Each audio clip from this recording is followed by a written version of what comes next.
This is AIM Agenda. Thanks for your company. With me now here in the Canberra studio, the Shadow Employment Minister Brendan O'Connor, and in Brisbane, the Parliamentary Secretary for Trade and Foreign Affairs, Steve Ciobo. Steve Ciobo, first to you, your reaction to the comments that Frank Lowy made to David Spears in that exclusive in New York. He says it was a clean bid. He's going to cooperate, has cooperated with the federal police and with any subsequent Senate inquiry. That's all welcome, surely. Look, absolutely, of course it is. And I think the most concerning aspect of all of this is that we see that there appears to be very serious allegations of widespread corruption in FIFA. That's going to naturally be disappointing to all football fans, but ultimately, like any bad enterprise, the chickens are coming home to roost, and we'll see now, of course, that top FIFA executives and others will no doubt feel the full weight of the law. I think that's a big positive. Bottom line is Brendan O'Connor as well. Frank Lowy is a great Australian. Well, he's done some great things in soccer. Like, he really helped change the nature of soccer in this country. And it looks like he may have been had. I mean, he did the right thing in good faith. But look, it's the worst kept secret in the world that FIFA has been corrupt. And I agree with Steve, the quicker we can get to the bottom of it, the better. Let's look at some other issues now. Steve Ciobo, the same-sex marriage issue, I spoke about this with Richard Di Natale, the Greens leader.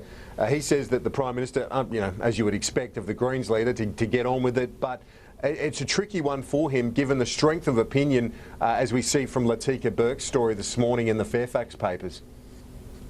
Well, I'm not convinced it is actually that difficult. I mean, the reality is that Parliament deals with difficult issues all the time.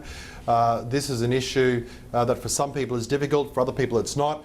Fundamentally though, in terms of the government's priority and focus, we're of course focused on putting our budget measures through. Our priority is upon what we're elected to do, which is to restore Australia's financial standing.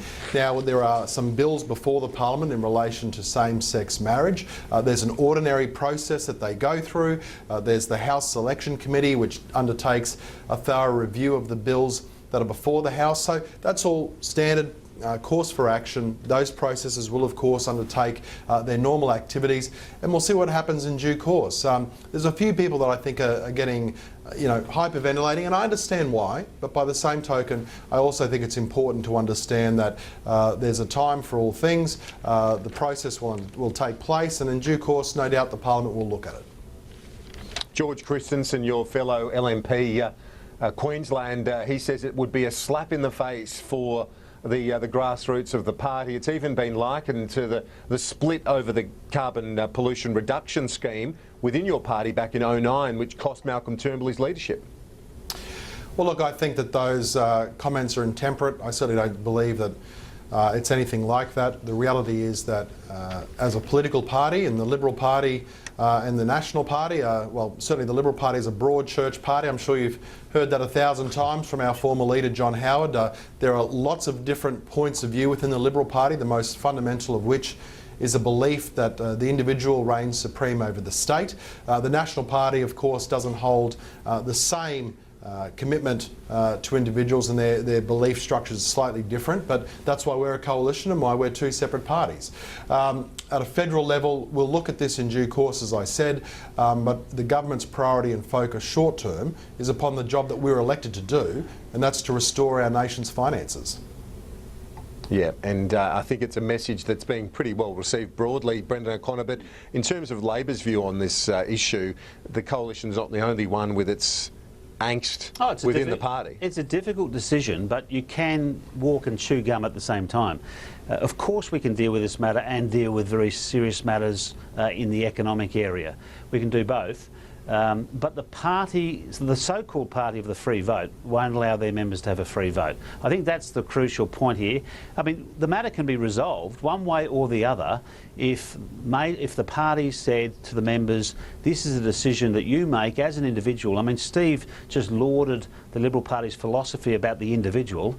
Well, our individual members have a vote, and we'll see what the Parliament says. Not if Tanya Plibersek had her way, though. Well, she wanted a binding vote, I understand why Tanya says that, because many are frustrated by this issue. But I think in principle, and indeed and also for political purposes. I believe that the best way to deal with this matter is to ensure that individuals get a free vote.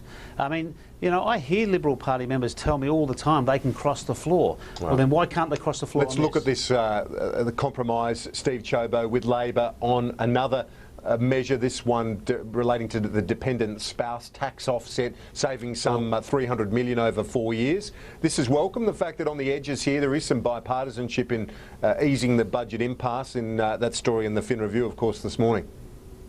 I always welcome when there's some rationality about the Australian Labor Party, especially when it's got to do with finances, Kieran, because the reality is they've been off with the fairies for a long time now when it comes to our nation's finances. I think he's saying well done. And well, I am. I'm applauding the Australian Labor Party for finally having some financial sense. No, we started the reality is that we still continue as a nation to rack up $100 million of debt every single day. We still as a nation are facing an interest bill of over $1 billion every single month. We need desperately to get our nation's finances under control. As a coalition, we've been working to try to make that happen, and the Labor Party has stood in the way every single time, and they keep saying no to our expenditure savings, and they keep saying no to anything that we're doing to address revenue. Not now. Well, I mean, now finally we're starting to see some breakthrough.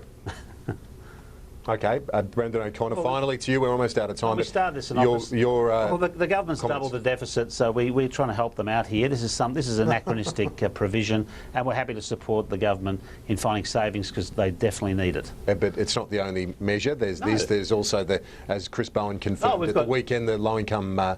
The tax-free threshold, that you're not going to oppose that? Any area we can assist the government where we don't believe it contravenes our values and indeed breach promises we made going into the election, unlike the government. That's pretty reasonable, isn't it, Steve, finally? Well, if you believe that, I could sell you anything, Kieran. The reality is that the Australian Labor Party are sitting on a $55 billion black hole.